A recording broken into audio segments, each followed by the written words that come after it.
We're talking about the system. The system is structured in such a way that creates a two-party system in the first place, right? Like we have our voting actual processes, our voting methodology is called a first past the post voting system. And whenever you have a first past the post, winner take all voting system, that inevitably creates a two-party system, right? There's really no other choice. If this is your mechanism of running an election, then it's going to result in a two-party system, which means that our political culture in so many ways is downstream from our actual the actual mechanics of how elections work in all 50 states in this country.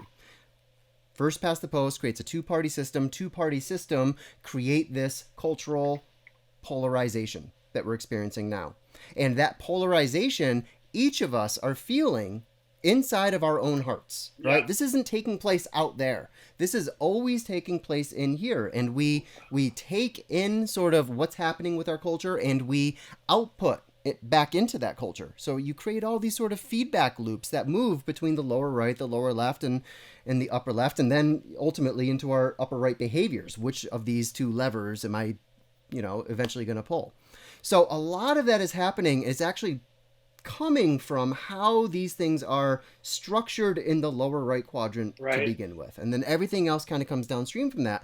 And one of the things I notice is as this polarizes, what this ends up doing to our minds, right? Because what we end up doing is we inhabit these polarities in all sorts of different ways. And typically, right, if that polarity is not sort of being actively examined, if we're not looking closely at the various assumptions or the heuristics that we have that's generating this experience of the polarity in the first place, then 9 times out of 10, what we end up doing is comparing the very best qualities, the healthiest qualities of our preferred pole to the worst qualities of their preferred pole. Right? So we cast their pole in shadow, where our pole is sort of all light and love and joy and, and all that. So we actually start to neglect, I think, some of the negatives of our pole.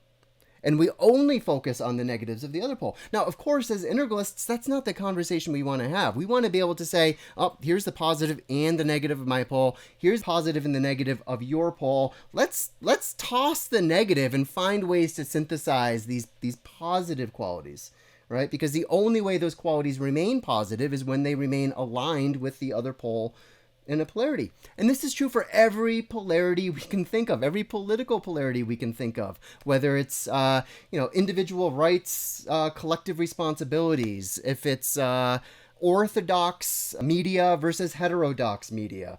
It can be, again, just any number of these, decentralization versus centralization. All of these polarities have healthy and unhealthy versions of both poles. And we want to sort of track that as carefully, as closely as we can, and integrate that into our ongoing sense making in terms of how we're relating with all of the political chaos out there. Maybe what I'll do right here is actually invite our audience. So if you're watching us and we say something and you find yourself having a reaction to something that we said, right? Whether an enthusiastic reaction even, but particularly if you have a negative reaction to anything that we say, I think there's a kind of a 2-step process here, and I'm trying to actually sort of formalize this and turn it into a practice, but here's kind of a beta version, right? So if we say something that kind of upsets you, or again, that you just have a reaction to, I think there's 2 questions that I ask myself, and I invite you to ask yourself at home. The first question is it possible that whatever we said is representing a pole in a larger polarity that you just kind of have in your shadow? Right? So I use the example, Mark, of someone is acting like a real arrogant jerk, right? And I find myself having a reaction to that. First thing I try to do is say, okay, let's settle down for a second. Is there a larger polarity here that I might be missing? So I might take a step back and might say, well, okay, there's a confidence and humility polarity. And I can tell that I'm much more sort of naturally predisposed towards humility. And I have, confidence in my shadow. So any act of confidence, I'm gonna read as arrogance, right? All acts of confidence are negative.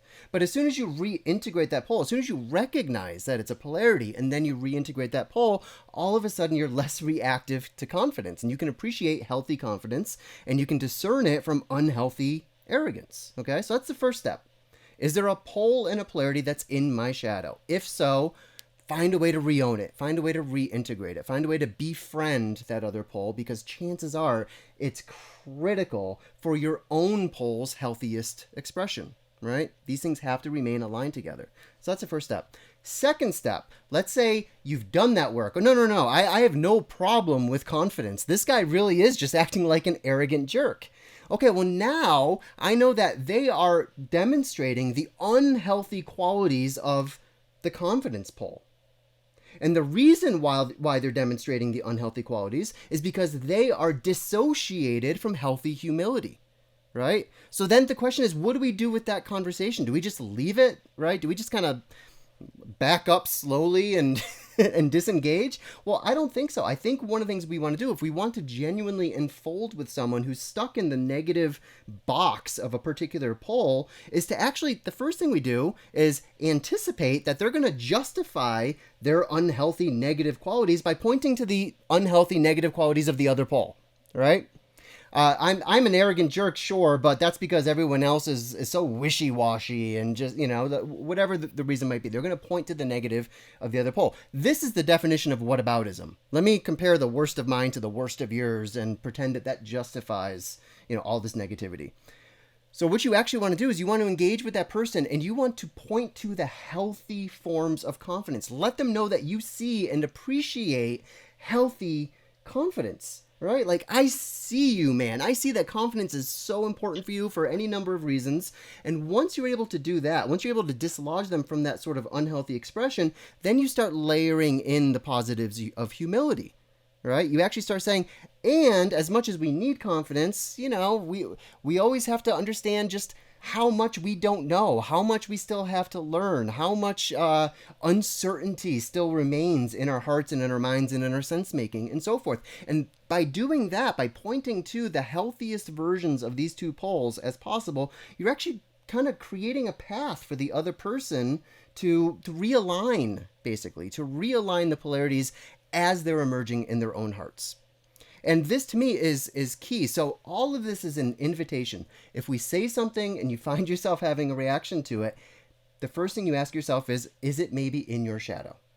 And if not, is it maybe in our shadow? Is there something that we're missing from that other pole? Is there some way that we're strawmanning a critical pole in a larger polarity and only focusing on its negative qualities? If so, we are happy to have that conversation. Let us know in the comments. We'll address it next time we talk. Yada, yada. But I feel like this process right here, Mark, is it's so critical, right? Because all politics is polarity politics. And we are constantly engaged in these diagonal conversations where I'm only going to look at the best of my side, and I'm going to compare it to the worst of your side. And I'm going to, make that my sort of main heuristic in terms of how I live my life and make my decisions. And I think we can do better, especially as integralists. I think we can do better.